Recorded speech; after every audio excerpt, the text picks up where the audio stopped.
अगला अध्याय पाशुपत व्रत की विधि और महिमा तथा भस्म धारण की महत्ता। ऋषि बोले, भगवान, हम परम उत्तम पाशुपत व्रत को सुनना चाहते हैं, जिसका अनुष्ठान करके ब्रह्मा आदि सब देवता पाशुपत माने गए हैं। वायुदेव ने कहा, मैं तुम सब लोगों को गोपनीय पाशुपत व्रत का रहस्य बताता हूँ, जिसका अथर्वशीर्ष में वर्णन है तथा जो सब पापों को नाश करने वाला है। चित्रा से युक्त पौर्णमासी इसके लिए उत्तम काल है। शिव के द्वारा अनुग्रहित स्थान ही इसके लिए उत्तम देश है अथवा क्षेत्र। बगीचे आदि तथा वन प्रांत भी शुभ एवं प्रशस्त देश है। पहले त्रयोदशी को भली भांति स्नान करके नित्य कर्म करके संपन्न कर ले, फिर अपने आचार्य की आज्ञा लेकर उनका पूजन और नमस्कार करके व्रत के अंग रूप से देवताओं का विशेष पूजन करे। उपासक को स्वयं श्वेत वस्त्र, श्वेत यज्ञोपवीत, श्वेत पुष्प और श्वेत चंदन धारण करना चाहिए। वह कुश के आसन पर बैठकर हाथ में मुट्ठी भर कुश ले पूर्व या उत्तर की ओर मुख करके 3 प्राणायाम करने के पश्चात भगवान शिव और देवी पार्वती का ध्यान करे। फिर यह संकल्प करे कि मैं शिव शास्त्र में बताई हुई विधि के अनुसार यह पाशुपत व्रत करूंगा।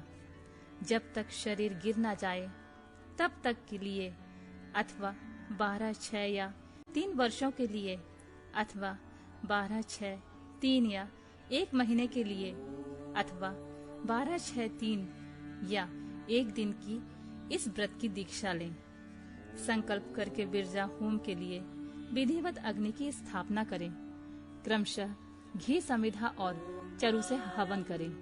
तत्पश्चात तत्वों की शुद्धि के उपदेश से फिर मूल मंत्र द्वारा उन समिधा द्वारा सामग्रियों की आहुतियां दें। उस समय यह बारंबार यह चिंतन करें कि मेरे शरीर में जो ये तत्व हैं, ये सब शुद्ध हो जाएं। उन तत्वों के नाम इस प्रकार हैं: 5 भूत, उनकी 5 तन मात्राएं, 5 ज्ञानेन्द्रियां, 5 कर्मेंद्रियां, 5 विषय, त्वचा आदि, 7 धातु, प्राण आदि, 5 वायु, मन, बुद्धि, अहंकार, प्रकृति, पुरुष, राग, विद्या, कला, नियति, काल, माया, शुद्ध विद्या, महेश्वर, सदाशिव, शक्ति तत्व और शिव तत्व। ये क्रमशः तत्व कहे गए हैं। विरज मंत्रों से आहुति करके होता रजोगुण रहित शुद्ध हो जाता है। फिर शिव का अनुग्रह पाकर वह ज्ञानवान हो जाता है। तदनंतर गोबर लाकर उसकी पिंडी बनाए, फिर उसे मंत्र द्वारा अभिमंत्रित करके अग्नि में डाल दें। इसके बाद इसका प्रोक्षण करके उसी दिन व्रती केवल हविष्य खाकर रहे। जब रात बीतकर प्रातः काल आए, तब चतुर्दशी को पुनः पूर्वोक्त सब कृत करे। उसी दिन शेष समय निराहार रहकर ही बिताएं। फिर पूर्णिमा को प्रातः काल इसी तरह होम पर्यंत कर्म करके रुद्राग्नि का उपसंहार करे। तदनंतर यत्न पूर्वक उनमें से भस्म ग्रहण करे। इसके बाद साधक चाहे जटा रखा ले, चाहे सारा सिर मुंडा ले, या चाहे तो केवल सिर पर शिखा धारण करे। इसके बाद स्नान करके यदि वह लोक लज्जा से ऊपर उठ गया हो तो दिगंबर हो जाए, अथवा गेरुआ वस्त्र, मृग चर्म या फटे पुराने चीथड़ों को ही धारण करें। एक वस्त्र धारण करें। कटी में मेखला धारण करके हाथ में दंड ले लें। तदनंतर दोनों पैर धोकर आचमन करें। विराजाग्नि से प्रकट हुए भस्म को एकत्र करके अग्निरीति भस्म इत्यादि 6 अथर्व वैदिक मंत्रों द्वारा उसे अपने शरीर में लगाएं। मस्तक से लेकर पैर तक सभी अंगों में उसे अच्छी तरह मल दें। इसी क्रम से प्रणव या शिव मंत्र द्वारा सर्वांग में भस्म रमाकर त्रयायुषम इत्यादि मंत्रों से ललाट आदि में अंगों में त्रिपुंड की रचना करें। इस प्रकार शिव भाव को प्राप्त हो शिव योग का आचरण करें। तीनों संध्याओं के समय ऐसा ही करना चाहिए। यही पाशुपत व्रत है, जो भोग और मोक्ष देने वाला है। यह जीवों के पशु भाव को निवृत्त कर देता है। इस प्रकार पाशुपत व्रत के अनुष्ठान द्वारा पशुत्व का परित्याग करके लिंग मूर्ति सनातन महादेव जी का पूजन करना चाहिए। यदि वैभव हो तो सोने का अष्टदल कमल बनवाएं, जिसमें 9 प्रकार के रत्न जड़े गए हों, उसमें कर्णिका और केसर भी हों। ऐसे कमल को भगवान का आसन बनावे। धनाभाव होने पर लाल या सफेद कमल के फूल को आसन अर्पित करें। वह भी ना मिले तो केवल भावनामय कमल अर्पित कर दें। उस कमल की कर्णिका में पीठिका सहित छोटे से स्फटिक मणिमय लिंग की स्थापना करके क्रमशः विधि पूर्वक उसका पूजन करें। उस लिंग का शोधन करके पहले शास्त्रीय विधि के अनुसार उसकी स्थापना कर लेनी चाहिए। फिर आसन दे पंचमुख के प्रकार से मूर्ति की कल्पना करके पंचगव्य आदि से पूर्ण अपने वैभव के अनुसार संग्रहित भरे हुए सुवर्ण निर्मित कलशों से उस मूर्ति को स्नान कराएं। फिर सुगंधित द्रव्य कपूर, चंदन और कुमकुम आदि से वेदी सहित भूषण भूषित शिवलिंग का अनुलेपन करके बिल्वपत्र, लाल कमल, श्वेत कमल, नील कमल, अन्यान सुगंधित पुष्प, पवित्र एवं उत्तम पत्र और दूर्वा और अक्षत आदि विचित्र उपचार चढ़ाकर यथा प्राप्त सामग्रियों द्वारा महापूजन की विधि से उसमें मूर्ति की अभ्यर्चना करें। फिर धूप दीप और नैवेद्य निवेदन करें। इस तरह भगवान शिव को उत्तम वस्त्र निवेदन करके अपना कल्याण करें। उस व्रत में विशेषतः वे सभी वस्तुएं देनी चाहिए जो अपने को अधिक प्रिय हो, श्रेष्ठ हो और न्याय पूर्वक उपार्जित हुई हो। बिल्व पत्र, उपल और कमलों की संख्या 1,000 होनी चाहिए। अन्य पत्रों और फूलों में से प्रत्येक की संख्या 108 होनी चाहिए। सामग्रियों में भी बिल्व पत्र को विशेष यत्न पूर्वक जुटाएं, उसे भूलकर भी ना छोड़ें। सोने का बना हुआ एक ही कमल 1,000 कमलों से श्रेष्ठ बताया गया है। नील कमल आदि के विषय में भी यही बात कही गई है। ये सब बिल्व पत्रों के समान ही महत्व रखते हैं। अन्य पुष्पों के लिए कोई नियम नहीं है, वे जितने मिले उतने ही चढ़ाने चाहिए। अष्टांग अर्ध उत्कृष्ट माना जाता है। धूप और आलेप चंदन के विषय में विशेष बात यह है, वामदेव नामक मुख में चंदन, तत्व पुरुष नामक मुख में हरिताल और ईशान नामक मुख में भस्म लगानी चाहिए। कोई कोई भस्म की जगह आलेपन का विधान करते हैं। दूसरे प्रकार के धूप का विधान होने से कुछ लोग प्रसिद्ध धूप का निषेध करते हैं। अघोर नामक मुख के लिए श्वेत अगरू का धूप देना चाहिए। तत्पुरुष नामक मुख के लिए कृष्ण अगरू के धूप का विधान है। वामदेव के लिए गुग्गल, सद्दोजात मुख के लिए सौगंधिक तथा ईशान के लिए उशीर आदि धूप को विशेष रूप से देनी चाहिए। शर्करा, मधु, कपूर, कपिला, गाय का घी, चंदन का चूरा तथा अगुरा नामक काष्ठ आदि का चूर्ण, इन सब को मिलाकर जो धूप तैयार किया जाता है उस सब के लिए सामान्य रूप से उपयोग की योग्य बताया गया है। कपूर की बत्ती और घी के दीपक जलाकर दीपमाला देनी चाहिए। तत्पश्चात प्रत्येक मुख के लिए पृथक पृथक अर्घ्य और आचमन देने का विधान है। प्रथम आवरण में गणेश और कार्तिकेय की पूजा करनी चाहिए। उनके साथ ही बाहर अंगों की भी पूजा आवश्यक है। प्रथमा वरण की पूजा हो जाने पर द्वितीय वरण में चक्रवर्ती विघ्नेश्वरों की पूजा करनी चाहिए। तृतीय वरण में भव आदि अष्ट मूर्तियों की पूजा का विधान है। वही महादेव आदि 11 मूर्तियों का भी पूजन आवश्यक है। चौथे आवरण में सभी गणेश्वर पूजनीय हैं। पंच आवरण में कमल के 12 भाग में क्रमशः 10 दिक्पालों, उनके अस्त्रों और अनुचरों की क्रमशः पूजा करनी चाहिए। वहीं ब्रह्मा के मानस पुत्रों की, समस्त ज्योतिर्गणों की तथा सभी देवी देवताओं की, सभी आकाशचार्यों की, पातालवासियों की, अखिल मुनीश्वरों की, योगियों की, सब यज्ञों की, 12 सूर्यों की, मातृकाओं की, गणों सहित क्षेत्रपालों की और समस्त चराचर जगत की पूजा करनी चाहिए। इन सबको शंकर जी की विभूति मानकर शिव की प्रसन्नता के लिए ही इन सब का पूजन करना उचित है।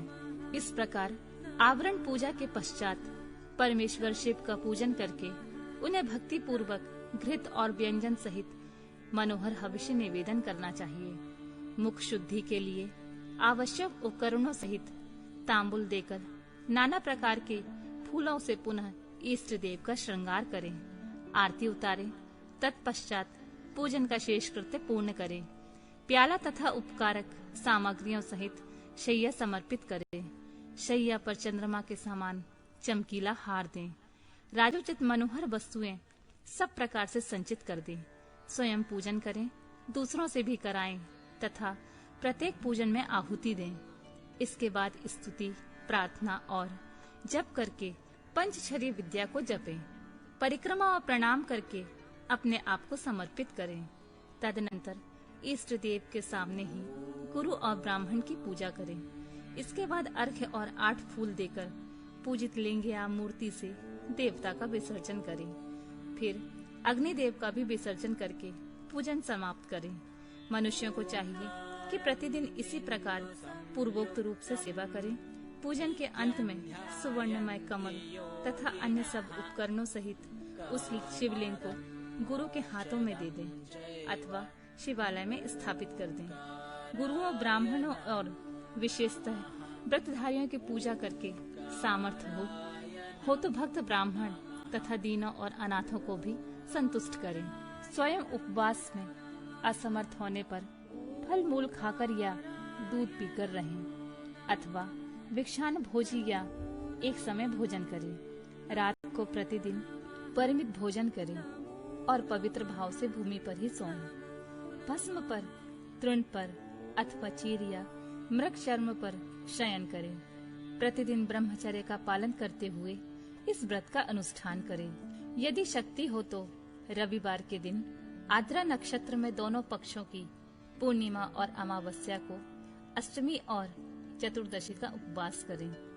मन, वाणी और क्रिया द्वारा संपूर्ण प्रयत्न से पाखंडी, पतित, सूतक में पड़े हुए लोग आदि के संपर्क का त्याग करें। निरंतर क्षमा, दान, दया, सत्य भाषण और अहिंसा पर तत्पर रहें। संतुष्ट और शांत रहकर जप और ध्यान में लगा रहें। तीनों काल स्नान करें अथवा भस्म स्नान कर लें। मन, वाणी और क्रिया द्वारा विशेष पूजा क्रिया करें। इस विषय में अधिक कहने से क्या लाभ। व्रतधारी पुरुष कभी अशुभ आचरण न करे। प्रमादवश यदि वैसा आचरण बन जाए तो उसके गुरु लाघव का विचार करके उसके दोष का निवारण करने के लिए पूजा, होम और जप आदि के द्वारा उचित प्रायश्चित करें। व्रत की समाप्ति पर्यंत भूलकर भी अशुभ आचरण न करें। संपत्ति हो तो उसके अनुसार गौदान, वृषोत्सर्ग और पूजन करें। भक्त पुरुष निष्काम भाव से शिव की प्राप्ति के लिए ही सब कुछ करें। यह संक्षेप में इस व्रत की सामान्य विधि बताई गई है। अब शास्त्र के अनुसार प्रत्येक मास में जो विशेष व्रत है मैं उसे बताता हूँ। वैशाख मास में हीरे के बने हुए शिवलिंग का पूजन करना चाहिए। ज्येष्ठ मास में मरकत मणिमय शिवलिंग का पूजा उचित है। आषाढ़ मास में मोती के बने हुए शिवलिंग को पूजनीय समझें। श्रावण मास में नीलम का बना हुआ शिवलिंग पूजा के योग्य है। भाद्रपद मास में पूजन के लिए पद्यराग मणिमय शिवलिंग को उत्तम माना गया है। अश्विन मास में गोमेद मणि के बने हुए लिंग को उत्तम समझें। कार्तिक मास में मूंगे के और मार्गशीर्ष मास में वैदुर्य मणि के बने हुए लिंग की पूजा का विधान है। पौष मास में पुष्पराग, पुखराज मणि के तथा माघ मास में सूर्यकांत मणि के लिंग का पूजन करना चाहिए। फाल्गुन मास में चंद्रकांत मणि और चैत्र में सूर्यकांत मणि के बने हुए लिंग की पूजन की विधि है। अथवा रत्नों के ना मिलने पर सभी मासों में सुवर्णमय लिंग का ही पूजन करना चाहिए। सुवर्ण के अभाव में चांदी, तांबे, पत्थर, मिट्टी, लोह या और किसी धातु का जो सुलभ हो लिंग बना लेना चाहिए।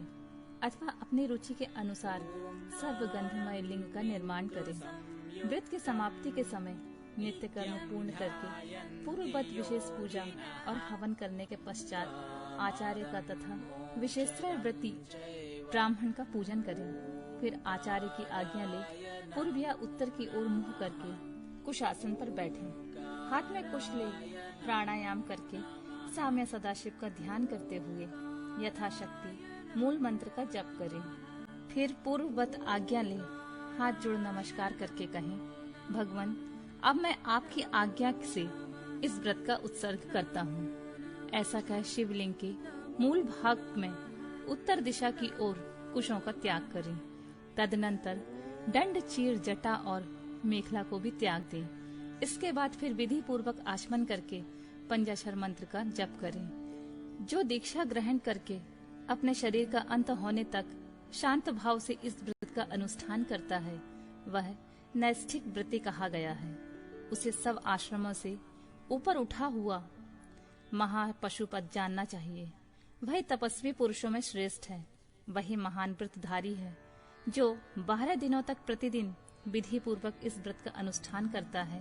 वह भी नैष्ठिक के ही तुल्य है, क्योंकि उसने तीव्र व्रत का आश्रय लिया है। जो अपने शरीर में घी लगाकर व्रत के सभी नियमों के पालन में तत्पर हो, 2-3 दिन या 1 दिन भी इस व्रत का अनुष्ठान करता है, वह भी कोई नैष्ठिक ही है।